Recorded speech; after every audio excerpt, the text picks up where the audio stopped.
का है, उसको क्यों क्यों लाएं?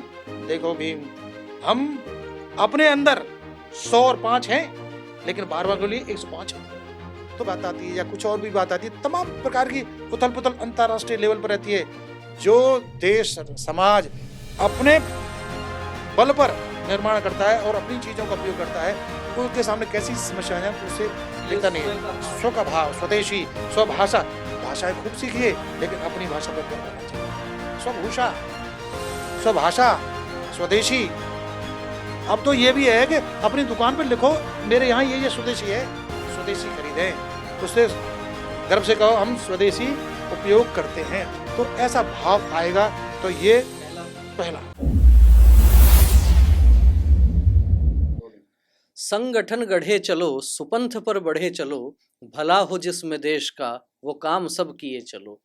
नमस्कार, मैं हूं विवेकानंद और आप देखना शुरू कर चुके हैं हमारी खास पेशकश 100 बरस संघ के 100 कहानियां संघर्षों की। ऐसी कहानियां जिनके माध्यम से हम कह सकते हैं कि लोगों को प्रेरणा मिली और लोगों ने अपना पूरा जीवन इस देश और समाज के लिए लगा दिया। उनको संघ ने कहा कि आपको काम इस गतिविधि में करना है तो गतिविधि में काम किया। उनको कहा गया कि किसी आनुषंगिक संगठन में काम करना है तो वहां काम किया। और संघ में भी विविध आयाम हैं, उनमें यदि किसी की जिम्मेदारी दी गई तो बिना किसी संकोच के और बिना किसी अनुभव के भी उतर गए उसी मैदान में जहां जाने के लिए संघ ने कह दिया। ऐसे ही आज एक व्यक्तित्व हमारे साथ में स्टूडियो में है जिनका संघ में अलग अलग प्रकार के काम का अनुभव है। मैं बात कर रहा हूं श्रीमान सुरेश चंद्र जी शर्मा की। सुरेश जी, बहुत बहुत स्वागत है आपका। सुरेश चंद्र जी शर्मा इस समय कुटुंब प्रबोधन में विभाग संयोजक हैं। सबसे पहले आपसे यही जानना चाहेंगे कि संघ का नाम ध्यान में आते ही तो एकदम ध्यान में आता है कि संघ की शाखा का जो काम होता है सामान्यतः वो बात होती है। कुटुंब प्रबोधन में आपके पास जिम्मेदारी है, क्या कुछ काम रहता है? देखिए, संघ का काम सीधा सीधा व्यक्ति निर्माण का है, और वो व्यक्ति निर्माण के काम में निरंतर लगातार लगा हुआ है। और उसने ऐसे ऐसे व्यक्तित्व दिए हैं समाज को, जो भिन्न भिन्न क्षेत्रों में और अपने काम को अंजाम दे रहे हैं। अब इसके बाद में अब परिवार का जो कंसेप्ट है वो इसलिए आया क्योंकि परिवार की स्थिति पिछले कुछ दशकों में भारतवर्ष में वो चिंताजनक हो गई। संयुक्त परिवार टूटने लगे, परिवार में आपसी संवाद की कमी हो गई, और संवादों का स्वरूप एकदम बिल्कुल विघटित हो गया। कोई आपसी भाईचारा रहा नहीं, संस्कार विलुप्त हो गए और परिवार टूटते चले गए। तो अब देखिए, जब परिवार जब टूटता है तो समाज कमजोर होता है, और जब समाज कमजोर होता है तो देश कमजोर होता है। इसलिए संघ ने यह विचार किया कि संघ कुछ नहीं करेगा, लेकिन संघ का स्वयंसेवक समाज में जाकर भिन्न भिन्न गतिविधियों के माध्यम से, और वह समाज के अंदर इन सब चीजों के ऊपर चिंता करेगा और समाज में जन जागरण स्थापित करेगा। निश्चित रूप से समझा जा सकता है कि परिवार जो है वो भारत की बड़ी ताकत है, और जब परिवार कमजोर होने लगे तो फिर राष्ट्रीय स्वयंसेवक संघ ने यह विचार किया कि परिवारों को फिर से मजबूत कैसे किया जा सकता है। उसके लिए कुटुंब प्रबोधन गतिविधि के माध्यम से ये काम प्रारंभ हुए। गतिविधि है कुटुंब प्रबोधन जी, अभी? गतिविधि। तो किस प्रकार के कार्यक्रम रहते हैं आपके? इसमें परिवार में तो अपने जो परिवार के अंदर जो संवाद है उस पर विशेष जोर दिया गया है। बाकी तो इसकी गतिविधियां, इसके आयाम प्रमुख हैं। अच्छा। आयाम है कि प्रातः मंगल जागरण है, मंगल भोजन है, मंगल भवन है, मंगल भ्रमण है, मंगल भजन है। सब कुछ मंगल है, सब कुछ मंगल है क्योंकि मंगल उसमें लगाया है। संवाद भी फिर मंगल है, जिससे कि सबके बीच में एक तारतम्य बना रहे, एक सकारात्मक भाव से बातचीत होती रहे। इसलिए अब जब परिवार में ऐसी दूरियां हो गई हैं तो फिर क्या, विवाह जो संस्कार है वो टूट गए हैं। फिर समाज के अंदर ऐसा लगने लगा है कि परिवार की कोई आवश्यकता नहीं रहेगी। ऐसा चिंतन लोगों में आज की पढ़ी लिखी पीढ़ी में ये आ गया है कि अब परिवार की कोई उपादेयता रह नहीं गई है। इसलिए लोग एकाकी जीवन व्यतीत करने लगे हैं। इस कारण से अब जो बढ़ती उम्र के बच्चे हैं उन पर हम किशोर किशोरी सम्मेलन करते हैं, उनका प्रबोधन करते हैं, युवक युवतियों का करते हैं। नव दंपत्ति जो अभी जिन्होंने गृहस्थ में प्रवेश किया है वो किस तरह से अपने गृहस्थ का पालन करें, किस तरह से संतान उत्पत्ति के क्या क्या आयाम हो सकते हैं। कई बार एक्सीडेंटल बच्चे आजकल पैदा होते हैं, कोई योजना परियोजना उनमें रहती नहीं। इसलिए परिवार प्रबोधन में गर्भाधान से लेकर के और जो अपने 16 संस्कार हैं मृत्यु पर्यंत तक जितने भी काम होते हैं वो सब परिवार के अंदर घटित होते हैं, क्योंकि परिवार से ही फिर समाज का स्वरूप बनता है।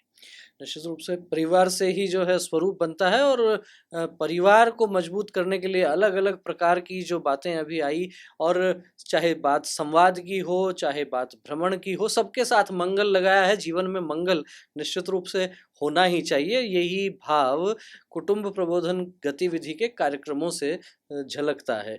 तो जो ये आप समस्या बता रहे हैं कि एकाकी पीढ़ी एक प्रकार से बढ़ रही है, अकेले रहने का कंसेप्ट ये खासतौर पर बड़े महानगरों में विदेशों से आया हुआ है, ऐसा बताया जा रहा है। इसके अलावा और क्या आपको ये जो कंसेप्ट आ गया अकेलेपन का, परिवारों के विघटन का, एकाकी जीवन का, क्या कारण क्या मानते हैं इसके पीछे? इसका सीधा सीधा कारण है आज जो भोगवादी संस्कृति हो गई है, व्यक्ति मैक्सिमम सुविधाएं जुटाने के लिए तत्पर होने लगा है। उसका एक ही चिंतन रह गया, मेरा तो मेरा, तेरा भी मेरा, मेरा तो मेरा, तेरा भी मेरा। अच्छा, तो ऐसा जब भाव आ गया है तो फिर वो अपने आप में संकुचित हो गया है, अपने आप में स्वार्थी बन गया है। और परिवार तो देखिए त्याग से, समर्पण से चलता है, सहयोग से चलता है, अंतर्निर्भरता। आज लोग आत्मनिर्भर की तो बात करते हैं, लेकिन परिवार चलता अंतर्निर्भरता से। हमने कुछ दिया तो परिवार हमें बदले में कुछ देता है, तो वो देने की भावना खत्म हो गई, लेने की भावना आ गई। और इस कारण से जो संस्कार था, इस कारण जो ममत्व था, जो एक तरीके से कहते हैं ना, एक डोरी, प्रेम की डोरी थी, वो कहीं छिटक गई। इस कारण से परिवार। आपने बात कही अंतर्निर्भरता, बड़ी महत्वपूर्ण बात है, और कहीं ना कहीं थोड़ा विरोधाभास भी इसमें लगता है। अंतर्निर्भरता को एक सामान्य रूप से समझा जाए तो भारतीय परिवारों की जो कल्पना थी, पुरुष घर के बाहर के काम देखता था, चाहे व्यापार हो चाहे नौकरी हो, महिलाएं घर के भीतर की सारी व्यवस्थाएं संभालती थी, और हंसी मजाक में उनको गृह मंत्री भी कह देते हैं कई बार बातचीत में।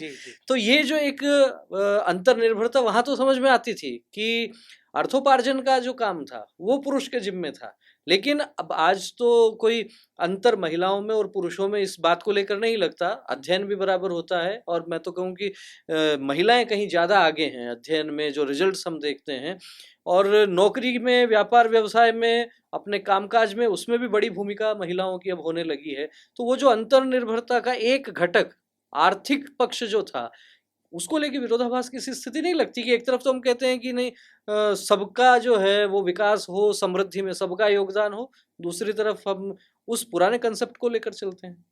देखिए, एक बार अभी एक चर्चा आई थी, एक जैन साधु हैं, उन्होंने एक अपने इंटरव्यू में बताया था कि शिक्षा निश्चित रूप से सबको मिलनी चाहिए, और वो शिक्षा सब ले भी रहे हैं।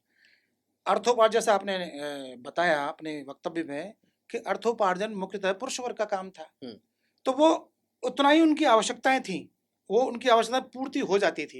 लेकिन अब जब हमने सुविधाओं की ओर ज्यादा ध्यान कर दिया है, तो फिर ये ऐसा लगता है अर्थोपार्जन प्रमुख हो गया है। तो जबकि पुराने प्राचीन परिवारों में अर्थोपार्जन प्रमुख नहीं था, वो एक आवश्यकता के अनुसार ही था। अब जो जैन साधु, उन्होंने अपने वक्तव्य में कहा था कि शिक्षा जरूर मिले, लेकिन मातृशक्ति को ही विचार करना चाहिए, क्या मुझे कामकाजी होना आवश्यक है क्या, या ये इससे जब कामकाजी रहेंगे, अर्थोपार्जन के, तभी समाज में, परिवार में मेरी उपादेयता सिद्ध होगी क्या, कभी जब मैं उपयोगी बन पाऊंगी क्या? तो क्या आज बच्चों का पालन पोषण करना उपयोगी नहीं रह गया क्या आज अच्छे बच्चों को संस्कार देना, उनको, जैसे जीजाबाई ने शिवाजी का निर्माण किया, तो जीजाबाई तो कहीं अर्थोपार्जन करती नहीं थी, वो तो समाज में ही रहती थी, वहीं परिवार में रहती थी, लेकिन उन्होंने शिवाजी को गढ़ा। तो क्या ये महत्वहीन काम रह गया है? प्राथमिकता तय करनी पड़ेगी, प्राथमिकता तय करनी पड़ेगी। जहां आवश्यकता हो कि महिला को भी अर्थोपार्जन के लिए जाना है घर से बाहर, तो आवश्यकता है तब, जी बिल्कुल, जाना ही पड़ेगा। ऐसी कहीं विपत्ति आती है, क्यों दैवयोग होते हैं, क्योंकि आदमी को भुगतना पड़ता है, अवश्य में भुक्तव्यम कृतम कर्म शुभाशुभम। तो जब कहीं कोई दिक्कत आती है, तो उसमें मान लो ऐसा आ गया, पुरुष कहीं साथ नहीं रहा, या कोई ऐसी दैवयोग ऐसा बन गया, तो फिर महिला चूंकि शिक्षित है, तो वो अर्थोपार्जन भी कर सकती है और परिवार को चला सकती है। तो वो उस दृष्टि से अर्थोपार्जन तो समझ में आता है, लेकिन बिना किसी आवश्यकता के केवल अपनी भोग वासनाओं को पूर्ति करने के लिए अगर कहीं हम अर्थोपार्जन की तरफ जाते हैं, तो फिर ये आत्मनिर्भरता वाली बात आ जाती है, फिर अंतर्निर्भरता नहीं रह जाती। बड़ी बात है आत्मनिर्भरता और अंतर्निर्भरता, और कहीं ना कहीं ये भी लगता है कि परिवारों के बीच जो सामंजस्य है उसको बढ़ाने के लिए तो एक बहुत महत्वपूर्ण विषय है। मैं पिछले दिनों एक रिपोर्ट देख रहा था, जो नई पीढ़ी है उसमें एक प्रकार से हम कहें कि तलाक के जो मामले हैं वो बहुत बढ़ रहे हैं, और पिछले यदि आप 40 वर्षों का एक बार तुलनात्मक अध्ययन करेंगे तो लगता है कि पिछले 10 वर्षों में तो बहुत संख्या में हम अपेक्षित, हम जो सोचें उससे बहुत कहीं ज़्यादा जो है वो वृद्धि हुई है। और उसमें एक बड़ा कारण जो है वो आपस में ये अंतर्निर्भरता की कमी जी निश्चित रूप से ये भी देखने को आया है। लेकिन कुछ जो समाज विज्ञानी हैं उन्होंने मोबाइल फोन को भी इसका एक कारण बता दिया। क्या कहना चाहेंगे? बिल्कुल, आपने एकदम सही, आपने बिल्कुल मौके की बात कही है, मार्के की बात है कि आज ये जो कलयुगी यंत्र आ गया है मोबाइल, इस मोबाइल अब ये इसका आवश्यकता है, ये अब आवश्यक अंग बन गया है, लेकिन इसका दुरुपयोग हो रहा है। इसका दुरुपयोग हो गया कि अब देखिए जितने घर में सदस्य हैं, हर एक पर अपना अपना अलग अलग मोबाइल है, और कई तो एक एक दो दो तीन तीन रखते हैं, तीन कोई किसी से बात करने के लिए, कोई किसी के लिए। तो इस तरह से उनका जो स्क्रीन टाइम है वो इतना हो गया है कि परिवार के लिए संवाद है ही नहीं। एक ही परिवार में बैठे हैं, सब लोग मोबाइल में व्यस्त हैं, कोई किसी से बात नहीं कर रहा है। जो नजदीक है उनसे कोई बात नहीं हो रही परिवार के लोग, लेकिन बाहर जो उनसे बातचीत हो रही है, फिर कौन किससे कैसी बात कर रहा है ये कोई जानकारी किसी को नहीं, कोई मॉनिटरिंग सिस्टम नहीं। तो इस कारण से हमारे जो युवक युवतियां, जो स्कूल गोइंग बच्चे हैं, कॉलेज गोइंग बच्चे हैं, वो किससे मिल रहे हैं, कौन उनके दोस्त हैं, कौन उनके जो है किन के पास जाते हैं, विद्यालय समय के पास, कॉलेज के बाद में किस समय उनका आना होता है, कोई चर्चा नहीं। माता पिता दोनों कामकाजी हो गए, और वो दोनों काम करने, उनको अपने काम से मतलब रहता है, और आकर के भी वो स्वयं भी उस मोबाइल में ही उसमें लग जाते हैं। तो संवादहीनता के कारण से बच्चे फिर अपने माता पिता से अलग होते चले जा रहे हैं। पहले ये कंसेप्ट था कि पहला गुरु माता पिता होते हैं, लेकिन आज ऐसा दिखाई कहाँ देता है। माता पिता तो आज एक तरीके से सुविधादाता हो गए। जैसे सरकार सुविधाएं देती है, सड़क बनाना, पुल बनाना, ये सुविधाएं देना, ट्रांसपोर्ट की सुविधा देना, वाहन की सुविधाएं देना, ये सब चीजें सुविधा देना सरकार का काम था। तो आज ऐसा लगता है कि माता पिता भी बच्चे को सुविधाएं देते हैं। बहुत बड़ी बात सुरेश जी ने कही है कि माता पिता एक दौर में गुरु कहा जाता था, प्रथम गुरु माँ को कहा जाता था, और आज के दौर में यदि केवल सुविधादाता उनको समझ लिया जाएगा तो उस प्रकार के भाव भी नई पीढ़ी में देखने को मिलते हैं कि यदि किसी सुविधा की कोई कमी रह जाती है तो फिर जो आक्रोश नई पीढ़ी में, युवाओं में खास तौर पर, और टीनेजर्स में जो आक्रोश उभरता है, उसी आक्रोश में से कई बार ये बातें आपने भी सुनी होंगी, मैंने भी सुनी है कि लोग कहते हैं कि माता पिता ने हमारे लिए कष्ट सहन करके यदि हमारे को कुछ पढ़ा दिया, कुछ बना दिया तो क्या कर दिया, कोई बड़ी बात थोड़ी है, ये तो उनकी जिम्मेदारी थी। तो ये जो बात है इसको निश्चित रूप से समझने की आवश्यकता है। जिन्हें गुरु कहा गया, और मुझे तो ये चर्चा करते करते रामचरितमानस की वो चौपाई याद आ गई कि प्रातःकाल उठ के रघुनाथा जी, गुरु पितु मात नवावही माथा। अब आज के कितने घरों में ये स्थिति है, आप घर से बाहर जाते हैं तो अपने माता पिता को क्या प्रणाम करके निकलते हैं, क्या बताते हैं उनको कि मैं कहाँ जा रहा हूँ, कब आ रहा हूँ? और यदि माता पिता ये पूछने का प्रयास करते हैं तो आपका मन प्रसन्न होता है या खिन्न होता है? ये आत्म अवलोकन का विषय है, और मैं चाहूंगा कि दर्शक इस विषय पर कुछ समय के लिए चिंतन अवश्य करें कि जिन माता पिता के कारण हमारा अस्तित्व है उनको क्या हमने सुविधादाता समझ लिया है। खैर, ये चर्चा भी और करेंगे। एक इसमें महत्वपूर्ण बात छूट गई कि अपने जो कुटुंब प्रबोधन का जो कंसेप्ट इसलिए आया कि परिवार भक्तिमय, शक्तिमय और आनंदमय बने, भक्तिमय, शक्तिमय, आनंदमय बने। इसके लिए हमें परिवार को दबाव मुक्त, तनाव मुक्त और विवाद मुक्त करना है। दबाव मुक्त, विवाद मुक्त और तनाव मुक्त करना। क्या बात है। और इसका एक ही मात्र उपाय है, वह है संवाद, वह है मंगल संवाद। संवादहीनता परिवारों में इतनी बढ़ गई है, कोई किसी से बात नहीं करता, कौन किस तकलीफ में है, कौन कहाँ फंसा हुआ है। इसके बाद जब स्थिति बिगड़ जाती है तब कहीं पता लगता है, तब तक स्थिति विस्फोटक हो जाती है। बच्चे बच्चियां इस तरह से लव जिहाद का शिकार हो जाते हैं और वो कहीं पट्टी से दूर हो जाते हैं। फिर इसके बाद फिर संभालना उनको बहुत मुश्किल हो जाता है। इसलिए कुटुंब प्रबोधन एक ऐसी गतिविधि है जिसने एक सूत्र और दिया है, अगर लोग उसका पालन करें तो फिर देखिए कितना भक्तिमय, आनंदमय, शक्तिमय परिवार हो सकता है। वह है एक 85-210, एक सूत्र है 85-210। 85-210 क्या सूत्र है ये 85 में देखिए पहला अंक है 8 का। अब 8 का मतलब 8 घंटे की नींद हमको 24 घंटे में चाहिए। अच्छा। एक स्वस्थ व्यक्ति के लिए 8 घंटे की नींद चाहिए, क्योंकि शरीर माध्येन धर्म खलु साधनम। शरीर आपका स्वस्थ है तो फिर आप इस शरीर से सारा काम करने वाले हैं जी। तो उस को स्वस्थ रखने के लिए हमें 8 घंटे की नींद चाहिए। वो 24 घंटे में, वो दिन में अगर आप सोते हैं तो रात में उसकी कटौती करनी पड़ेगी। ऐसा नहीं कि रात में भी सोए दिन में भी सोए, ऐसा नहीं, टोटल 8 घंटे। तो पहला 8 का ये होगा। दूसरा है 5। 5 का मतलब क्या है? 5 का मतलब होता है कि हम ये 5 प्रकार के जो अन्न, हम कई बार क्या है, अन्न देखिए, अन्न भगवान है, अन्न देव है जी। तो अब हम क्या केवल एक ही प्रकार का अन्न खाते हैं। पहले मिला जुला अन्न खाते थे, तिनाजा है, कोई ज्वार है, जई है, जौ है, गेहूं है, उसमें बहुत सारी चीज मिलती थी जी। तो वो सब मिलकर के 5 प्रकार का जो अन्न है उसको आटा बनाया जाए, या जो तरकारी है, जो सब्जियां ऋतु के हिसाब से अनुसार। अब फैशन ये चल गया है भाई साहब कि हम सब्जी वो लाएंगे जो ऋतु में चली नहीं रही, वो हमारा स्टेटस सिंबल बन गया है। बिल्कुल, देखते हैं ना कि गोभी पहले सर्दी में ही आती थी, अब 12 महीने आती है। और फिर जब आप किसी सब्जी को, किसी फल को बिना ऋतु खाएंगे तो उसका कोई फायदा होने वाला नहीं, बल्कि उससे नुकसान होने वाला है। तो 5 प्रकार का मिला जुला अन्न, 5 प्रकार की तरकारियां, तो ये 5 हो गया। फिर अगला है 2 क्या है? अब वो आपने जो पहले प्रश्न किया कि ये मोबाइल जो यंत्र है, कलयुग यंत्र, इसने सारा गड़बड़ कर दिया है, चूंकि अब ये आवश्यक हो गया है, इसलिए इसके लिए भी निर्धारित किया है 2 घंटे हमारा स्क्रीन टाइम होना चाहिए। अगर आप कोई ऐसा कोई काम नहीं करते हैं, मान लो व्यवसाय का आपका हिस्सा है, एक समझ में आता है, लेकिन इन जनरल आपको 2 घंटे से ज्यादा मोबाइल आपको देखना नहीं चाहिए। मोबाइल के लिए अब तो ऐसी चीज आ गई, सीकर में एक मैं परिवार से मिला था तो वहां पर उन्होंने मोबाइल पार्किंग की व्यवस्था की है। अच्छा। हाँ भाई, 2 घंटे मोबाइल देखने के बाद हम अपने मोबाइल को वहां पार्क करते हैं एक जगह, और हम फिर एक साथ सब बातचीत करेंगे। कुमार मंगलम की फैमिली से पूछा गया था कि आप सब लोग एक साथ कैसे रहते हैं? आप उतने बड़े बिजनेसमैन है, तो उनका जब हमारा मिलने का टाइम रहता है उसमें सारे मोबाइल पार्क कर दिए जाते हैं, कोई मोबाइल से बात नहीं करेगा। फिर हम केवल और केवल घर परिवार की बात करते हैं। किसी एक व्यक्ति का मोबाइल वहां पर चालू रहता है कि मान लो कहीं कोई आपातकालीन चर्चा करनी पड़े तो ऐसी मोबाइल पार्किंग की व्यवस्था करनी पड़ेगी। तो 2 घंटे से ज्यादा मोबाइल नहीं। अब एक क्या वजह, 1 घंटे कस करके शारीरिक व्यायाम होना चाहिए। वो कहीं छूट गया है बच्चे लोग, और ये सब स्क्रीन टाइम इनका बढ़ गया है। तो मोबाइल में खेल लेते हैं, मोबाइल में खेले। अब जो को खेल तो शारीरिक होना चाहिए, जिससे पसीना निकले। अब लोग कई बार टहलते हैं, भ्रमण करते हैं, तो वो कोई व्यायाम नहीं माना जाता जब तक पसीना नहीं निकला शरीर का। तो 1 घंटे का व्यायाम होना चाहिए।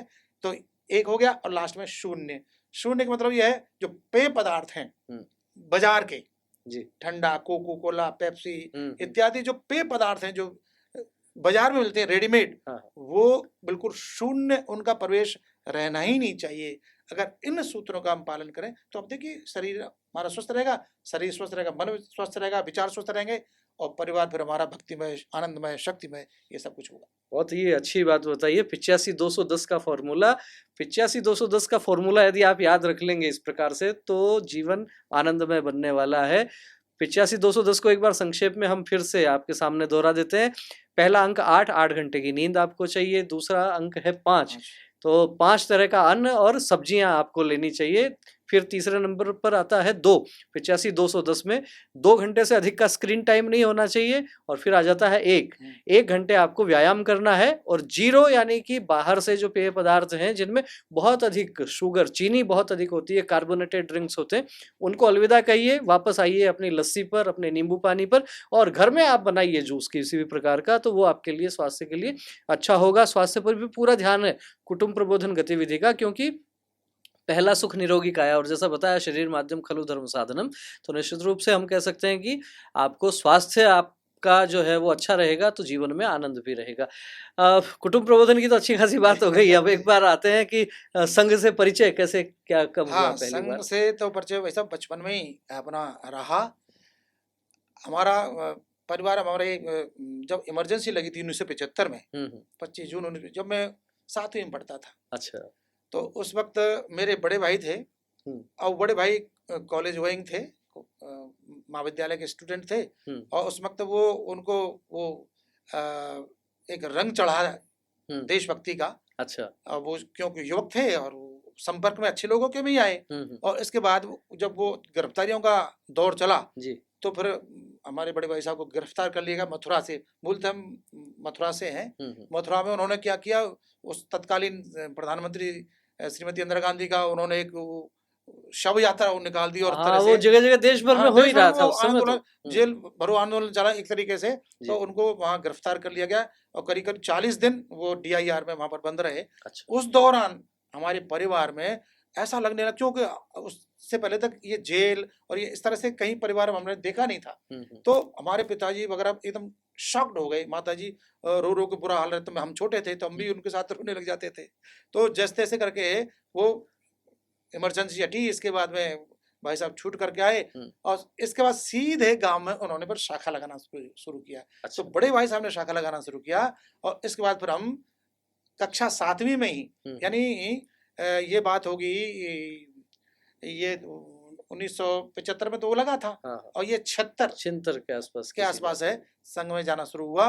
लेकिन इस दौरान क्या हुआ कि हमारे परिवार में संघ का प्रबल विरोध आक्रोश के साथ शुरू हो गया। अच्छा, विरोध भी शुरू हो गया। क्यों? इसलिए हो गया क्योंकि एक तो पहले वो जेल चले गए, जेल चलने के बाद में आए, फिर वो कहा कि तो फिर दोबारा जेल जाएंगे। तो ऐसा लगता है कि ये हाथ से गए तो लगे हाथ से गया। तो वो जो भी प्रचारक, क्योंकि उस वक्त प्रचारक बड़े छिपछिपा करके आते थे। एक बार की बात, मैं बहुत छोटा था तो अपने जिले के जिला कार्यवाह थे श्रीमान चंद्रभान जी गुप्त। आपने, हाँ, चंद्रभान जी गुप्त मथुरा जिले के वो प्रोफेसर थे मैथ्स के। अच्छा। BSc college. उनके जो छोटे भाई हैं रामलाल जी, आपने पता BJP की राष्ट्रीय संगठन महामंत्री रहे जो। अच्छा। अभी अखिल भारतीय उनके पास में शायद संपर्क प्रमुख दायित्व है। तो वो उनके छोटे भाई डीग के रहने वाले हैं। तो उनके बड़े भाई हमारे जिला कार्यवाह थे। तो उसमें पकड़ धकड़ चल रही थी। तो हम छोटे थे तो लोक संघर्ष एक पर्चा चलता था, पैम्पलेट जगह जगह बांटते थे। अब किसी कौन बांटे, तो हम छोटे थे क्योंकि क्लास में बांट देते थे। तो वो कोई किसने बांटे तो हम छोटे थे, कोई हमसे कुछ कहता नहीं था। तो एक बार वो आए तो वो बड़े अच्छे खासे प्रोफेसर थे, अब तो स्वर्गवास हो गया उनका। तो उन्होंने क्योंकि गिरफ्तारी से बचने के लिए उन्होंने एक सरदार जी का वेश बनाया हुआ था और हाथ में सिगरेट। अच्छा। संघ का कार्यकर्ता कभी इन चीजों में रहता नहीं है। लेकिन हाथ में सिगरेट और वो सरदार जी बने हुए और बस से नीचे उतरे, रोडवे से, क्योंकि उसका साधन यही थे। उतरे और सिगरेट को कस लगाया, जैसा लगा उनसे, और उसके बाद तुरंत नीचे उतरे, बोलो कहाँ चलना है। और सीधे फिर हम उनको ले गए कॉलेज के अंदर, वहाँ एक बेसमेंट में जाकर के वहाँ उन्होंने बैठक ली। तो ऐसा कालखंड हमने जब देखा, उस वक्त अपन संघ के संपर्क में आए। और फिर तब से फिर तो एक बात जो मैंने बताया ना, घर में पिताजी का विरोध था। तो प्रचारक जो भी आते थे पिताजी उनसे लड़ मरते थे। अच्छा। कई बार तो उनको भगा देते थे, घर से ही भगा देते थे। लेकिन उस वक्त आप देखिए भाई साहब कि जो संघ का जो प्रचारक होता था वो उन यातनाओं को, उन फटकार को, उन दुत्कार को, उन अपमान को ऐसे पी जाते थे जैसे कोई अमृत मिल रहा हो। कि वहाँ एक कार्यकर्ता को स्नेह देना था, कार्यकर्ता निर्माण करना था। तो इसलिए निरंतर प्रचार करते रहे। पर हम ऐसे करके संघ के संपर्क में आए। फिर इसके बाद वहाँ टूंडला में वहाँ वर्ग लगा, प्राथमिक वर्ग। तो प्राथमिक वर्ग वहाँ पर हुआ। संघ शिक्षा वर्ग की भी चर्चा करेंगे, लेकिन यहाँ दर्शकों को ये बताना बहुत आवश्यक है कि आज के इस दौर में आप कल्पना करके देखिए, प्रचारक हो या फिर गृहस्थी कार्यकर्ता, किसी कार्यकर्ता को संपर्क पर जाने पर यदि 2 कटु वचन सुनने को मिल जाएं तो क्या दोबारा वहां जाते हैं? क्या किसी परिवार में संपर्क के लिए जाते हैं, वहाँ किसी प्रकार का विवाद या कोई आलोचना या कोई कड़वी बात वहाँ घर के बड़े बुजुर्ग यदि आपको कह देते हैं, तो क्या आप उन बातों को सहर्ष स्वीकार कर लेते हैं? क्या इस दौर में धैर्य में कमी आई है कार्यकर्ताओं के, या फिर वो दौर जब विषम परिस्थितियां हुआ करती थी उस समय किस प्रकार से, चाहे प्रचारक हो चाहे गृहस्थी कार्यकर्ता हो, पूरे मनोयोग से, क्योंकि वहाँ जुटे रहते थे, संपर्क करते थे, संवाद करते थे, क्योंकि लगता था कि ये 4 कड़वी बातें चाहे मैं आज सुन लूंगा लेकिन फिर इस घर में से एक श्रेष्ठ कार्यकर्ता का निर्माण होना है। तो मुझे लगता है कि इस जो धैर्य वाली बात है इस पर भी आज के कार्यकर्ताओं को निश्चित रूप से ध्यान देने की आवश्यकता है। अब बताएं कैसे क्या संघ शिक्षण वर्ग किस किस प्रकार से कब कब हुए? हाँ, तो फिर ये जैसे इमरजेंसी के तुरंत बाद हमारे जो है टूंडला में, आगरा महानगर था उसके पास टूंडला है, वहाँ पर प्राथमिक वर्ग लगा था 7 दिन का। वहाँ गए तो अपने इस वक्त जो अपने माननीय सहसर कार्यवाह डॉक्टर कृष्ण गोपाल जी, उस वक्त इनकी PhD चल रही थी और ये प्रचारक निकलने की तैयारी तैयारी में में थे। थे। तो और हमारे जो विनोद जी वहाँ आगरा के महानगर के प्रचारक थे, जो आज मुझे लगता है क्षेत्रीय या कहीं अखिल भारतीय अधिकारी हैं, जानकारी मुझे अब है नहीं उनकी। तो वहाँ पर पूरे ऐसा लगता था कि ये वर्ग कहाँ आ गए, कितना बढ़िया सुंदर, ऐसा सब लोग समर्पित, कैसा भोजन, सिंपल भोजन, और कहीं कोई किसी को कोई शिकायत नहीं। ऐसा जो आश्रम का जो गुरुकुल का जो भाव वहाँ पर लगा, तो मुझे लगा ये बहुत अच्छी चीज़ है। और फिर हम निरंतर ऐसे बढ़ते रहे, फिर हम 10वीं पास किए, 11वीं हुआ, 12वीं में फिर हमारा प्रथम वर्ष हुआ। उस वक्त उत्तर प्रदेश में पूरा जो उत्तर प्रदेश था वो केवल 2 प्रांतों में था, पश्चिमी उत्तर प्रदेश और पूर्वी उत्तर प्रदेश। पूरा उत्तर प्रदेश 2 ही प्रांत थे, अब तो उसमें 8-10 प्रांत हैं, लेकिन उस वक्त 2 ही, हम पश्चिमी उत्तर प्रदेश में आते थे। तो सब प्रथम वर्ष और द्वितीय वर्ष एक साथ ही लगते थे, गण अलग अलग रहते थे, वाहिनी अलग अलग बन जाती थी, लेकिन एक ही स्थान पर एक ही परिसर में रहता था, और वह पूरे 25 दिन का लगता था। और अखिल भारतीय कार्यकारिणी संपूर्ण पूजनीय सरसंघ चालक जी से लेकर के संपूर्ण कार्यकारिणी उसमें आती थी। अच्छा। तो क्योंकि वो द्वितीय वर्ष प्रथम वर्ष एक साथ ही रहता था, बौद्धिक वर्ग तो एक साथ ही होता था, बाकी शारीरिक अलग होते थे। तो वहां पर नैनीताल के पास में किच्छा है, वहां से हमने 1981 में प्रथम वर्ष किया। अच्छा। इसके बाद में फिर बीए में हमने एडमिशन लिया। इसके बाद 1983 में द्वितीय वर्ष हुआ सहारनपुर से। अच्छा। अपने सहारनपुर में माननीय विनोद जी हैं, जो इनका मैं पता रहा, हमारे मथुरा के जिला प्रचारक भी रहे थे जी। और वो वहाँ पर मुख्य शिक्षक बने थे। चंपत राय जी का नाम आपने सुना होगा। हाँ, अभी राम जन्मभूमि में खूब उनका नाम रहा। राम मंदिर आंदोलन से जो जुड़े हुए हैं, पूरा उनका एक उसके सचिव हैं। हाँ। वो उस वक्त किस कॉलेज में फिजिक्स के लेक्चरर हुआ करते थे। अच्छा। तो वो पहली बार प्रचारक बने थे और उनकी सीधी जिला प्रचारक की घोषणा वहाँ पर सहारनपुर के वर्ग में हुई थी, तो वहाँ वो प्रचारक बने थे। एक बार वो प्रचारक यहाँ अभी आए थे, मैंने उनको याद कराया था, तो वो कहा उस वक्त की बात है। तो इस तरह से द्वितीय वर्ष हुआ। तृतीय वर्ष भी होने वाला ही था। एमए इंग्लिश में मैं मथुरा में संघ कार्यालय भी रहता था। अच्छा। कंस किला है वहाँ पर संघ कार्यालय, केशव कुंज बोलते हैं उसको, केशव दुर्ग के नाम से।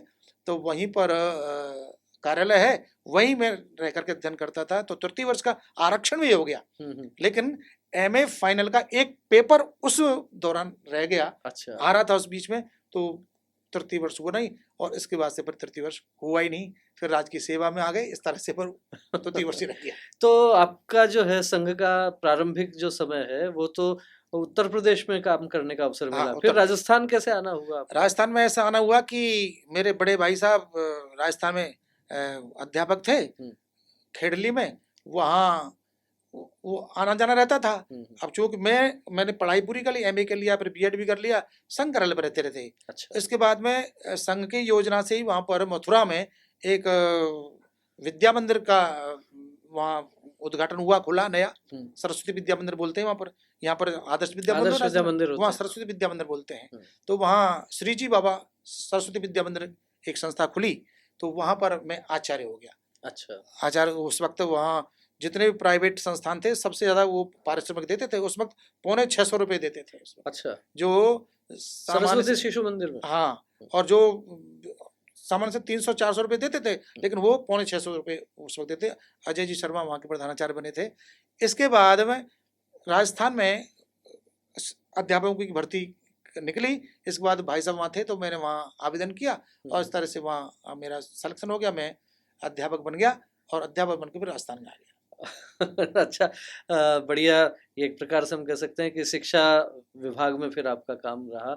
ऐसा कहा जाता है सामान्य रूप से जब हम बात करते हैं संघ के कार्यकर्ताओं से, कि संघ के कार्य को बढ़ाने में शिक्षकों की सर्वाधिक बड़ी भूमिका रही है, क्योंकि पर्याप्त अवकाश भी आते हैं और फिर शाम का समय जो खास तौर पर हुआ करता है सायं शाखाओं के लिए, उस समय भी शिक्षकों की उपलब्धता रहती है। संघ शिक्षा वर्गों के समय गर्मी की छुट्टियां रहती हैं। क्या ठीक कह रहा हूँ ना? बिल्कुल, आप बिल्कुल एकदम सही आप कह रहे हैं, क्योंकि शिक्षा विभाग में शिक्षक और शिक्षार्थी का सीधा तालमेल रहता है। जो शिक्षा वहाँ पर ले रहे होते हैं विद्यार्थी, वही तो स्वयंसेवक बनते हैं, वही सायं शाखा में आते हैं, वही स्वयंसेवक बनते हैं, और वहाँ शिक्षक वो उनको पढ़ाते ही हैं। तो उनका तारतम्य तो पहले से शिक्षा से, वहाँ से, स्कूल से जुड़ जाता है, और उनका पर्याप्त समय भी रहता है। और उनका आप जानते हैं कि शिक्षा विभाग में रहने वाला व्यक्ति है वो बोलने में तो माहिर हो ही जाता है, अच्छा उसका संप्रेषण का रहता है। तो परिवार से संपर्क रहता है, अभिभावक के नाते, बच्चे के नाते, शिक्षक के नाते। तो शिक्षा विभाग अपने संघ के काम को बढ़ाने में एक बहुत महत्वपूर्ण भूमिका हमेशा से निभाता रहा है और अब भी निभा रहा है। आपने जो है वो संघ का काम किया, अलग अलग जिम्मेदारियां आपके पास रही, सामाजिक समरसता में भी आपके पास जिम्मेदारी रही। सामाजिक समरसता भी एक गतिविधि है संघ की, जैसे कुटुंब प्रबोधन है, पर्यावरण संरक्षण है।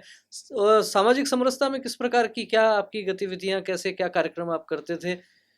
मैंने शुरू में निवेदन किया ना, ये जिस तरह से अपनी जो 6 गतिविधियां बनी हैं वो इसलिए बनी क्योंकि संघ सीधा सीधा व्यक्ति निर्माण के काम में लगा हुआ है, वो कर भी रहा है, हो रहा है। लेकिन ऐसे तो डॉक्टर साहब ने भी कल्पना नहीं की थी कि संपूर्ण हिंदू समाज संघ की शाखा पर आके खड़ा हो जाएगा। उन्होंने तो 1% 2% वो स्वयंसेवकों की कल्पना की थी। इतना ही माना था, लेकिन काम तो पूरे समाज में करना है, सामाजिक परिवर्तन हमको करना है। तो समाज में परिवर्तन करने के लिए फिर संघ समाज में गया, व्यक्ति के माध्यम से गया। तो वहां पर आप देखिए बहुत बड़ी एक वैमनस्यता जिसे कह सकते हैं, परकीय आक्रमण, देश सदियों से गुलाम रहा। इस कारण से हमारे जो समाज का ताना बाना था वो छिन्न भिन्न कर दिया, ऊंच नीच का भेद कर दिया, गरीब अमीर का भेद कर दिया और जाति प्रथा का जहर घोल दिया। इस तरह से तमाम प्रकार की जो चीज कर दिए थे, तो सामाजिक जो संरचना थी वो गड़बड़ा गई।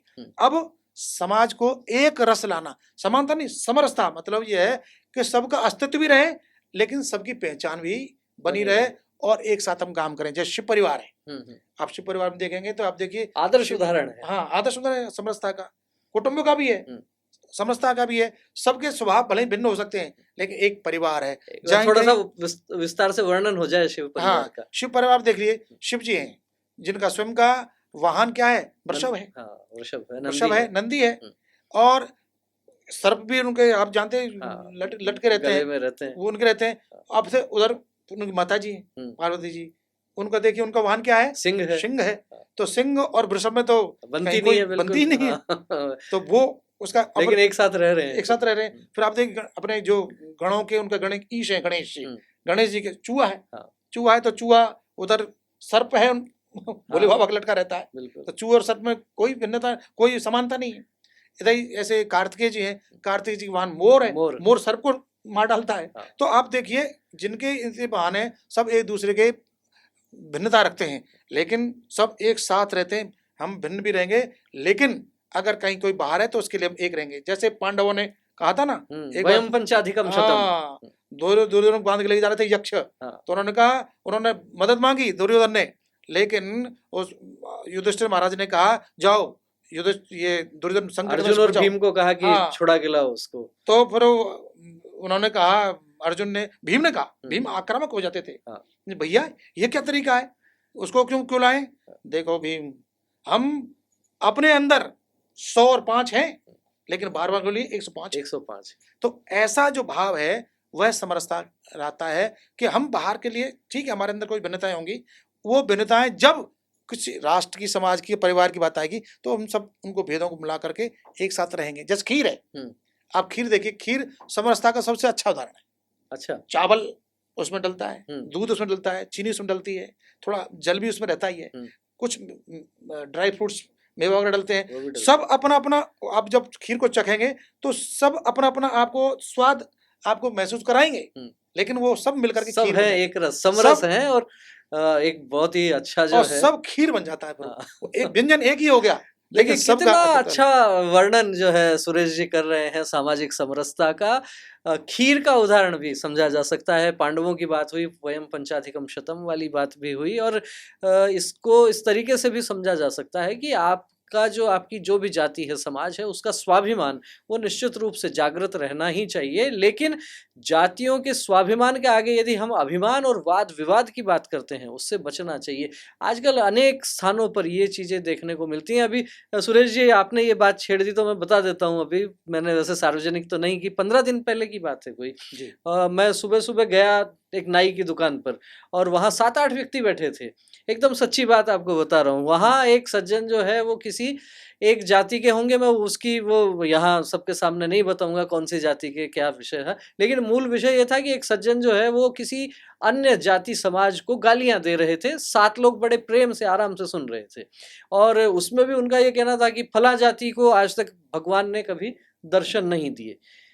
जब मैं वहां पहुंचा और मैंने भी उनकी बात 3-4 मिनट तक सुनी तो मुझे लगा कि ये तथ्य इनका ठीक नहीं है और मैंने उनको 3-4 नाम बता दिए उस जाति और समाज से संबंधित, कुछ महापुरुषों के, कुछ भक्तों के, कि इस जाति में ये भक्त हुए और इनको भगवान ने सीधे सीधे दर्शन दिए हैं। और इतना कहने के बाद एक पंक्ति मैंने कही कि भाई साहब, 2 लोगों को, 2 समाजों को तोड़ना 1 सेकंड का काम है, जोड़ने में वर्षों लग जाते हैं।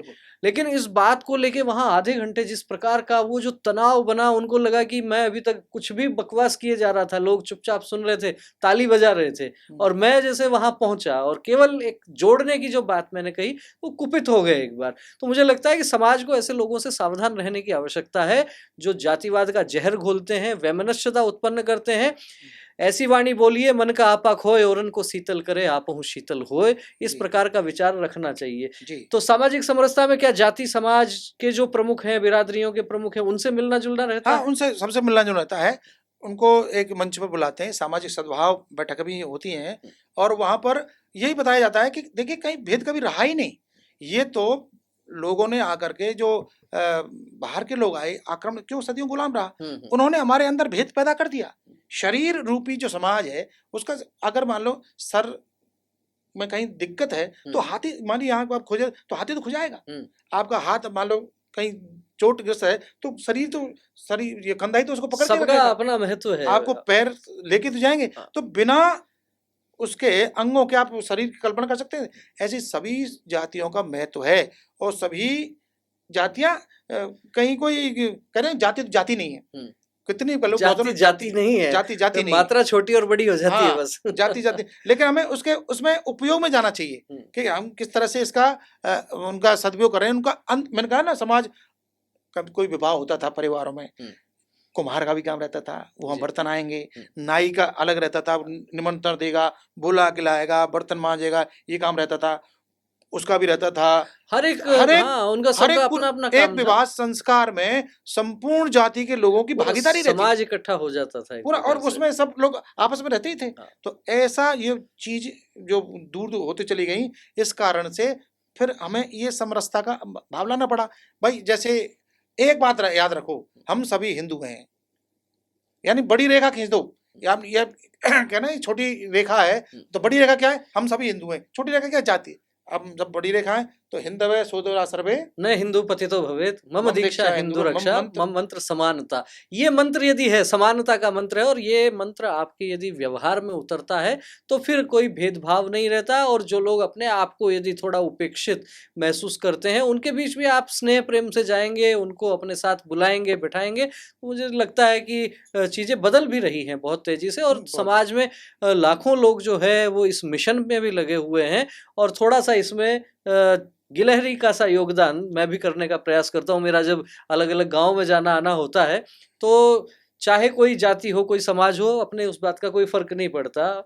जहां मन किया वहां भोजन कर लेते हैं, जहां स्नेह से मिल गया वहां आराम से। और उन समाज में, उन वर्ग में जो अपने आप को अपेक्षित महसूस करते हैं, वहां जाकर जब भोजन करते हैं उनको भी बहुत आनंद आता है। और आपको एक बात और कहता हूँ अपने अनुभव से, मुझे कई बार लगता है कि ये जो जातिगत वैमनस्यता की बातें होती हैं, जो बड़े कठोर कटु वचन बोले जाते हैं, ऐसे बयान दिए जाते हैं, सामान्य व्यक्ति जो है हिंदू समाज का, वो बहुत अधिक प्रभावित नहीं है। राजनीति कहिए या फिर और जो अलग अलग जिन लोगों को कुछ एजेंडा चलाना होता है, उन लोगों के बयानों के कारण मुझे लगता है कि ये स्थितियां कई बार इस प्रकार की बनती हैं। तो समाज में बड़ी लाइन खींचने की बात कह रहे हैं सुरेश जी, और बड़ी लाइन बड़े लोग खींचने का प्रयास करेंगे तो फिर और स्थितियां जल्दी ठीक होंगी। संघ में जैसे कुटुंब प्रबोधन में काम किया आपने, समरसता में काम किया, प्रचार विभाग में भी जिम्मेदारी रही कुछ? 1 वर्ष प्रचार विभाग में। कैसा अनुभव रहा? प्रचार विभाग में पहले देखिए, संघ की जो कल्पना थी डॉक्टर जी ने की थी, वो प्रचार विचार से दूर रहते थे। प्रसिद्धि परांग यानी ये शब्द चलता था,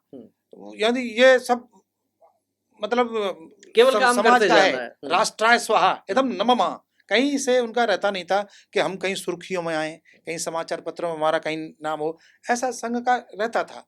लेकिन धीरे धीरे जब समाज का रूप परिवर्तन होने लगा, समाज थोड़ा सा विराट स्वरूप रहने लगा, तो संघ को भी ऐसा लगा कि अपनी जो गतिविधियां हम जो समाज में कर रहे हैं, हम व्यक्ति निर्माण से लेकर के और राष्ट्र के निर्माण में जो काम निरंतर हम कर रहे हैं, अब 100 वर्ष की यात्रा हमारी पूर्ण हो रही है, इसके परिणाम दिख भी रहे हैं, तो लोगों को जताना भी चाहिए कि देखिए जंगल में मोर नाचा, किसने देखा। तो जो कुछ हम कर रहे हैं उस चीज को लेकर हम समाज में जाएं। तो इस कारण से प्रचार विभाग अस्तित्व में आया, और प्रचार विभाग के माध्यम से हम जो, क्योंकि मैंने पहले भी निवेदन किया था, संपूर्ण हिंदू समाज संघ की शाखा पर आ नहीं पाएगा, तो अपना विचार लोगों के पास में जाए। तो कहीं हमारा पाथेयकरण है, हमारी पांचजन्य है, ये सब, और हमारी बौद्धिक पुस्तिकाएं, भिन्न भिन्न साहित्य है संघ का और अच्छे लोगों का संस्कृति का साहित्य है, हम उस साहित्य को लेकर के सीधे समाज में जाते हैं, उनको बताते हैं इसमें ये पुस्तक में ये वर्णन है, आप इसको देखिए, इसको पढ़िए, स्वाध्याय करने की आदत डालिए। किताबों से दूर लोग हो गए, स्वाध्याय करना बंद कर दिया, केवल चलचित्र और इस स्क्रीन टाइम में उन्होंने ऐसा अपने दिमाग को खराब कर लिया कि पढ़ने पढ़ाने की आदत ही खत्म हो गई। इसलिए प्रचार विभाग ने पुनः अपने विचार को पुष्ट करने के लिए समाज में सीधे जाकर के और हम उन गतिविधियों को करते हैं। तो जो संगठन वर्षों तक ये कहता रहा कि हमें केवल काम करना है और प्रसिद्धि परांग मुक्ता का ये गुण स्वयंसेवक में होना चाहिए, ये बात कहने वाला संगठन जब लगा कि अब समय थोड़ा बदल रहा है, तो समयानुकूल होते हुए और प्रचार विभाग भी प्रारंभ हुआ, उसमें भी अनेक कार्यकर्ताओं को जो है वो जिम्मेदारी दी गई और उन्होंने अपने अपनी जिम्मेदारियों का निर्वहन भी किया। लेकिन संघ के बड़े अधिकारी अभी भी प्रचार को लेकर बहुत सतर्क रहते हैं और अक्सर एक बात सुनने को मिलती है, वो बात होती है कि संघ में अलग अलग गतिविधियां होंगी, अलग अलग आयाम होंगे, उनमें प्रचार किसका करना है? प्रचार व्यक्ति का नहीं, प्रचार विचार का करना है। उस विचार के प्रचार के लिए चाहे राजस्थान में पाथेयकरण की स्थापना हुई हो या फिर केंद्र स्तर पर जैसे हम कहते हैं कि दिल्ली से पांचजन्य ऑर्गेनाइजर, अलग अलग प्रकार के जो है समाचार पत्र पत्रिकाओं का प्रकाशन प्रारंभ हुआ, पुस्तकों का प्रकाशन प्रारंभ हुआ,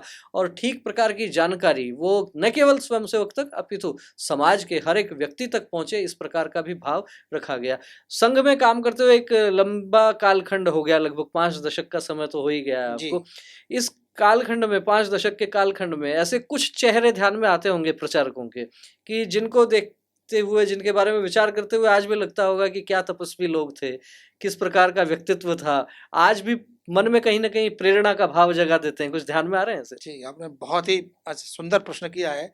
ये मेरे मन में भी आ रहा था कि इस बात को रखना चाहिए, क्योंकि प्रचार हमने पुराने जो गुरुकुल परंपरा देखी नहीं, हम तो इस युग में पैदा हुए जो गुरुकुल परंपराएं थी।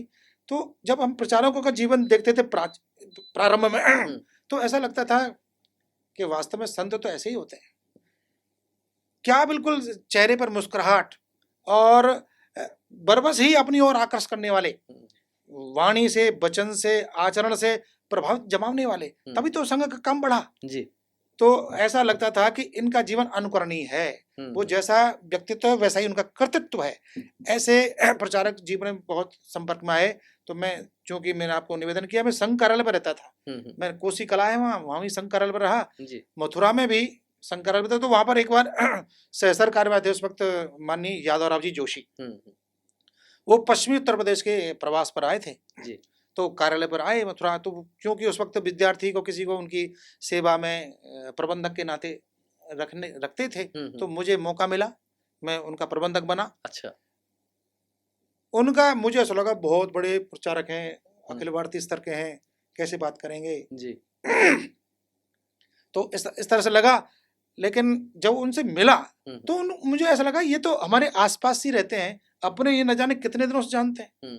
उनको उस वक्त एक तकलीफ थी शारीरिक, क्योंकि देखिए संघ के जो प्रचारक होते हैं बड़े बड़े, ये अखिल भारतीय स्तर पर बहुत सारा प्रवास करते हैं, तरह तरह की जलवायु होती है, तो उनका स्वास्थ्य खराब ही हो जाता है। तो उनको शरीर में स्किन की प्रॉब्लम थी, त्वचा की, तो उनको मालिश करने के लिए रहता था। उन्होंने कहा, मेरे से बच्चू कहते थे, बच्चू थोड़ा सा मालिश कर दिया तेल की, तो मैं तेल की उनकी मालिश करता था। तो इतने खुश हो गए कि पश्चिमी उत्तर प्रदेश के पूरे प्रवास पर उन्होंने, वहां के प्रांत प्रचारक ओम प्रकाश जी थे, उनसे कह दिया, भाई इस बच्चू को, ये पूरे पश्चिमी उत्तर प्रदेश में जो प्रवास है मेरा, 10-15, इस बच्चों को मेरे साथ ही रखो। तो देखिए मैं पूरे समय उनके साथ ही रहा, और दिल्ली जब गया, जब दिल्ली से वो नागपुर वहां से रवाना हुए, तब उन्होंने मुझे छोड़ा। इसके बाद उनके पत्र आते रहे। तो ऐसा स्नेह मेरे जीवन में उनके साथ में रहा। मैंने ये बताया कि विनोद जी भी रहे हमारे, विद्यासागर जी हमारे जिला प्रचारक रहे, उनके छोटे भाई हैं नवल जी, अभी यहाँ जयपुर में कुछ दिन आए थे। आजकल उनके पास में गौ सेवा की जिम्मेदारी है अखिल भारतीय स्तर की। तो उनके निकटता हमेशा बनी रही, और उसी का उनका ही एकमात्र ये योगदान रहा कि हम संघ के निरंतर संपर्क में बने रहे। एक बार हमारे प्रचारक और थे जो उनका, क्योंकि बोले हमारे पास थे, हमारे तो लगाव हो ही जाता था। इसके बाद फिर प्रचारों का स्थानांतरण करते ही हैं जी। तो व्यवस्था के नाते उनको बदल दिया, तो हम बड़े रोने लगे उनके और रो करके उस वक्त पत्र चलते थे, चिट्ठी, पोस्ट कार्ड, पत्र बहुत लिखते थे ना। तो पत्र हमने लिखा, तो उनके भाई साहब की बहुत याद आती है, आपके साथ रह करके ऐसा हमने सीखा, ये हुआ। तो वो भावनाओं से भरा पत्र मैंने उनको लिखा। ब्रह्मस्वरूप जी थे जी। तो वहां से उनका पलट के आया सुरेश, उन्होंने मुझे आज भी उनकी पंक्ति ध्यान है पत्र की, सुरेश सानिध्य की इच्छा क्यों, जब तुम संघ के सानिध्य में हो तो मेरे ही सानिध्य में हो। तो ऐसा फिर मुझे लगा कि वास्तव में कि कितनी बड़ी बात समझा दिया। हाँ, जब तुम संघ के सानिध्य में हो तो फिर मेरा सानिध्य तो है, अपने आप ही है। इसके बाद में फिर हम निरंतर काम करते रहे। तो ये बहुत सारे हैं संघ के बड़े जो प्रचारक हैं, वरिष्ठ प्रचारक हैं, उनके साथ के अलग अलग अनुभव होते हैं। और आप, यदि मैं अक्सर एक बात कहता हूं कि समाचार पत्रों से, मीडिया से यदि संघ को समझने का प्रयास करेंगे तो फिर आप मात खाएंगे, लेकिन संघ के कार्यक्रमों में जब आप जाएंगे, देखेंगे इन वरिष्ठ प्रचारकों को, पदाधिकारियों को, उनकी सादगी, सरलता, सहजता आपको मंत्रमुग्ध कर देगी। मेरे को भी अवसर मिला, इस समय जो संघ के सरसंघ चालक हैं मोहन जी भागवत, उनका भी सानिध्य मिला, सुदर्शन जी से भी मेरा मिलना हुआ, और शेषाद्री जी उस दौर में सरकार्यवाह हुआ करते थे, उनके साथ भी काफी समय व्यतीत करने का मेरे को अवसर मिला। इन लोगों से जब आप मिलते हैं तो ऐसा लगता ही नहीं है कि जो मीडिया जो दिखा रहा है कि इतने बड़े लोग हैं, जब बात करते हैं सहजता से आपके घर परिवार की, आपके अध्ययन की, आपकी क्या आपकी रुचि है इन सब चीज़ों पर, और आप अपने जीवन को कैसे बेहतर बना सकते हैं, इस पर जो उनका मार्गदर्शन मिलता है, आप संघ के कार्यक्रमों में देख सकते हैं। सरसंघ चालक जो हैं उनसे एक साधारण सामान्य कार्यकर्ता भी जाकर हाथ पकड़ के बात करके पूछ सकता है, कोई जिज्ञासा है आराम से खुलकर बात कर सकते हैं। यहाँ मैं ये कहना चाहूँगा कि जो लोग संघ की तुलना राजनीतिक दलों से करते हैं, वहाँ राजनीतिक दलों में भले ही सारी चीज़ें प्लांटेड होती होंगी, किसी पार्टी के राष्ट्रीय अध्यक्ष हैं, किसी प्रदेश के मुख्यमंत्री हैं, उनसे कौन लोग बात करेंगे, क्या प्रश्न पूछेंगे, उसकी चाहे स्क्रीनिंग होती होगी कई बार, लेकिन संघ के कार्यक्रमों में ऐसा नहीं है। संघ के बड़े से बड़े पदाधिकारी, जिनको सरसंघ चालक कहा जाता है, उनसे साधारण सामान्य एक शाखा का कार्यकर्ता, मुख्य शिक्षक, कार्यवाह, ये भी कोई भी प्रश्न जाकर कर सकते हैं। ये सहजता संघ की एक बहुत बड़ी शक्ति है। आपने प्रचारकों की बात कही, ऐसे कोई गृहस्थी कार्यकर्ताओं के साथ के भी कोई अनुभव ध्यान में आ रहे हैं? गृहस्थी कार्यकर्ता तो देखिए, प्रचारक तो गिनती के ही हैं। संघ का काम जो बढ़ा है जी, ये ठीक है, प्रचारकों का इसमें अपना योगदान है, संपूर्ण जीवन वो होम कर देते हैं, उनका तो कोई मुकाबला ही नहीं। लेकिन संघ को बढ़ाने में तो गृहस्थ का ही ज्यादा बड़ा योगदान है। तो हम जब देखते हैं, तो मैंने आपको चंद्रभान जी का उदाहरण बताया, प्रोफेसर थे, मैथ्स पढ़ाते थे, उस वक्त चाहते थे तो ट्यूशन करके बहुत सारा पैसा कुछ अर्जित कर सकते थे, लेकिन उन्होंने ये कतई नहीं किया। और वो अपने, आज जैसे ही कॉलेज का समय पूरा हुआ, इसके बाद में उनका थैला उनके साथ ही रहता था। थैले में एक नेकर हुआ करता था उस वक्त, एक तो अपना अंग वस्त्र रहते थे, और एक किताब, डायरी, पेन। इतना न्यूनतम आवश्यकताओं में वो लोग प्रोफेसर थे, और वो वहां से सीधे निकल जाते थे। और कई बार तो वो वहां रात को सो करके फिर उसी ड्रेस में कॉलेज में आकर के और अध्यापन में लग जाते थे। आजकल के आप देखिए किस तरह से ड्रेस कितनी बार लोग बदलते हैं, लेकिन वो उसी ड्रेस में वहां पर आ जाते थे। तो उनका जीवन जब हम देखते थे तो ऐसा लगता था यार ये भी एक कोई जीवन है। लेकिन मैंने ये देखा कि जो संघ के संपर्क में है जी, या प्रचारकों के संपर्क में है, वो कभी मानसिक अवसाद के दौर से गुजरा ही नहीं। क्योंकि जब आप समाज का आप काम करते हैं तो आप देखते हैं कि लोग कैसे जीते हैं। आप सेवा करते हैं, आप त्याग करते हैं, तो त्याग करने वाला व्यक्ति कभी अवसाद में आ ही नहीं सकता, पूरा ऊर्जावान रहता है। वो कितना ही काम कर ले तो ऊर्जा उसके बाद पूरी भरी रहती है। भाई एक तो होता है जिसको खाने को नहीं मिल रहा, एक होता है जिसने खाना छोड़ दिया है, कम से कम खाता है, दोनों में अंतर है जी। तो वो जो त्याग है, जो समर्पण है, वो जब हम प्रत्यक्ष रूप से हमका देखते थे तो फिर हमको लगता था जीवन ये आदर्श है, इस आदर्श पर हमको चलना चाहिए। उन्होंने जीवन, बहुत सारे लोग प्रसिद्धि, जैसे आपने बताया था, प्रसिद्धि से दूर रहे, कहीं कोई उनका रिकॉग्निशन भी नहीं है। ठीक है, आज आपने चर्चा करके अब उनका स्मरण कराया तो हम उनको आज आपके माध्यम से श्रद्धांजलि भी दे रहे हैं। लेकिन बड़ा अनूठा उदाहरण उनका हमारे सामने रहा।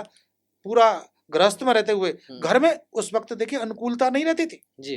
प्राय संघ का कार्यकर्ता 2 स्तर पर संघर्ष करता था, परिवार में करता था संघर्ष, और फिर समाज में तो उसको चुनौतियां तो है ही, तो वहां तो उसको समाज को गढ़ना ही था, लेकिन परिवार में बहुत ज्यादा अनुकूलता नहीं रहती थी। इसके बावजूद भी चेहरे पर वही मुस्कान, चेहरे पर वही भाव, वही तल्लीनता, वही आत्मसम्मान का गौरव, ऐसा जब हम देखते थे तो मन बड़ा प्रसन्न हो जाता था कि जीवन ऐसा भी होता है। ऐसे त्यागी तपस्वी कार्यकर्ताओं के बूते ही संघ शताब्दी वर्ष मना रहा है, संघ आगे बढ़ा है। और भारत की जब हम बात करते हैं तो ध्यान में आता है कि भारत में श्रेष्ठ उसी व्यक्ति को कहा जाता है जिसका त्याग श्रेष्ठ होता है। मैं अक्सर एक उदाहरण दिया करता हूं कि आपके सामने एक कोई भगवा वेशधारी तपस्वी संत आ रहे हैं और उनके साथ में ही यदि कोई बहुत बड़े अरबपति, कोई व्यापारी व्यवसायी आ रहे हैं, आप किसको प्रणाम करेंगे? आप यदि कुर्सी पर बैठे हैं, आप किसके लिए कुर्सी छोड़ेंगे? ये भारत का संस्कार है कि त्यागी तपस्वी को यहाँ प्रणाम किया जाएगा, उनके लिए उनको उचित मान सम्मान और स्थान भी दिया जाएगा।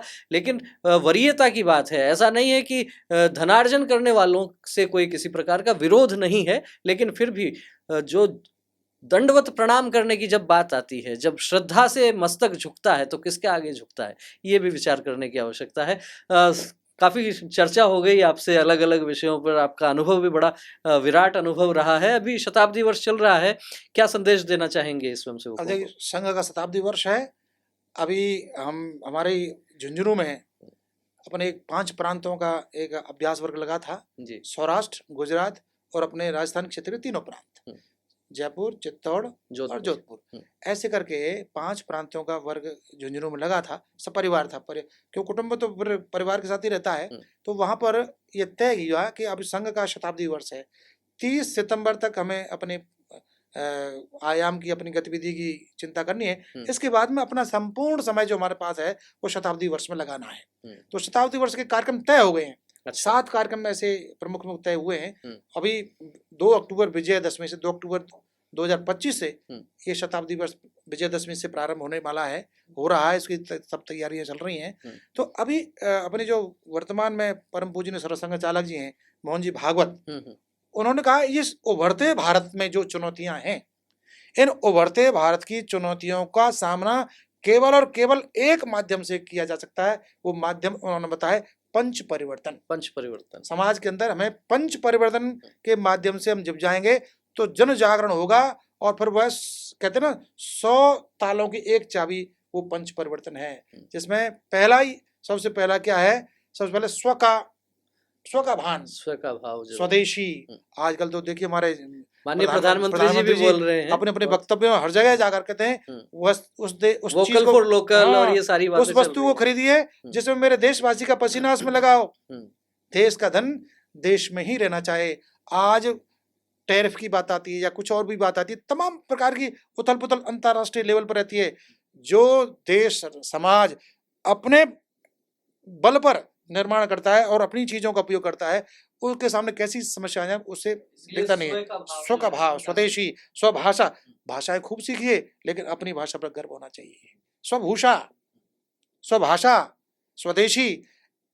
अब तो ये भी है कि अपनी दुकान पर लिखो मेरे यहाँ ये स्वदेशी है, स्वदेशी खरीदें, उससे गर्व से कहो हम स्वदेशी उपयोग करते हैं। तो ऐसा भाव आएगा। तो ये पहला सामाजिक समरसता पर हमने काफी चर्चा कर ली कि समाज के अंदर जो भी ये उतार चढ़ाव है, जो राजनीतिक लोग हैं वो अपने दृष्टिकोण से उन चीजों को विघटन करते रहते हैं, उनके वक्तव्य उसी प्रकार के होते हैं। देखिए समाज के अंदर जो जागरण आएगा ना, परिवर्तन आएगा, वो कोई सरकार नहीं ला सकती। कोई सरकार नहीं, सरकारों से तो स्थायी परिवर्तन होते भी नहीं। हम कहते हैं ना कि केवल सत्ता से मत करना परिवर्तन की आस, जागृत जनता के केंद्रों से होगा अमर समाज। सरकार कानून बना सकती है। सरकार ने शराबबंदी का कानून बनाया तो क्या शराब बंद हो गई? लोग पी रहे हैं और ज्यादा पी रहे हैं। ठीक लेकिन बात है। कानून तो है, लेकिन कानून शराबबंदी नहीं रुकी। लेकिन अगर हम जन जागरण करेंगे तभी जाकर के तो शराबबंदी ये हो पाएगी। सामाजिक तो समरसता का सामाजिक विषय समरसता है। का विषय है। तीसरा है अपना कुटुंब प्रबोधन है। कुटुंब प्रबोधन के परिवार अंदर परिवार को मजबूत करना, परिवार शक्तिमय हो, भक्तिमय बने। परिवार के अंदर एक साथ बैठे सही, कभी एक साथ चर्चा करें, एक साथ भोजन करें। भोजन यानी जो भोजन की परंपरा है एक साथ बैठने की, रंगत पंगत संगत ये सब चीजें दूर हो रही हैं। तो छोटी छोटी चीजें हैं, इन पर ध्यान करना। तो परिवार का प्रबोधन, कुटुंब प्रबोधन, परिवार के अंदर ये बात करना। और कितना हो गए? 3 हो गए। चौथा है हमारा पर्यावरण। बड़ी स्थिति आज क्या है, कंक्रीट का जंगल चारों तरफ हो रहा है, तापमान बढ़ रहा है, अनियंत्रित बरसात हो रही है, हार्मिंग हो रही है, और इस तरह से सब कहते हैं ओजोन की परत में छेद हो रहा है, ग्लेशियर पिघल रहे हैं। ये सब क्यों हो रहा है? क्योंकि हम पेड़ काट तो देते हैं, लेकिन उसी का लगाते हैं तो केवल कई बार तो ऐसे लगा देते हैं कि बस दिखावटी। तो जीवन में पर्यावरण संरक्षण का भी भाव आए और कुछ न कुछ काम हम करें। प्लास्टिक का उपयोग कर रहे हैं हम क्या ये तय नहीं कर सकते इस शताब्दी वर्ष में? हम सब संघ के कार्यकर्ता ने तय किया है कि हम अपने घर में जो सेकेंड हैंड होता है ना, वो सिंगल यूज पॉलिथीन, इसका उपयोग नहीं करेंगे, प्लास्टिक उनका नहीं करेंगे। इसमें जो है पर्यावरण को शुद्ध रखेंगे, पेड़ भरपूर लगाएंगे। कहीं जाते हैं, तीर्थयात्रा में जाते हैं, तो वहां गंदगी पैदा नहीं करेंगे। तो ऐसा भाव आता है क्या? तो ये चौथा परिवर्तन हो गया। चौथा परिवर्तन। और पांचवा है नागरिक शिष्टाचार। कोई हमको देख रहा होता है तो फिर हम उसका पालन करते, नियम का पालन कर लेते हैं, अन्यथा तो हमारे व्यवहार में आना चाहिए शिष्टाचार कि हम हमारे कारण से किसी को असुविधा न हो। क्या हम शिष्ट हैं? क्या हम मान लो भोजन करते हैं, कई बार कहीं जाते हैं, भंडारे में जाते हैं, शादी विवाह में जाते हैं, झूठा छोड़ देते हैं, गंदगी छोड़ देते हैं, अन्न का तिरस्कार नहीं है क्या? तो हम जो हमारे जो शिष्टाचार है उस शिष्टाचार को बना के रखें।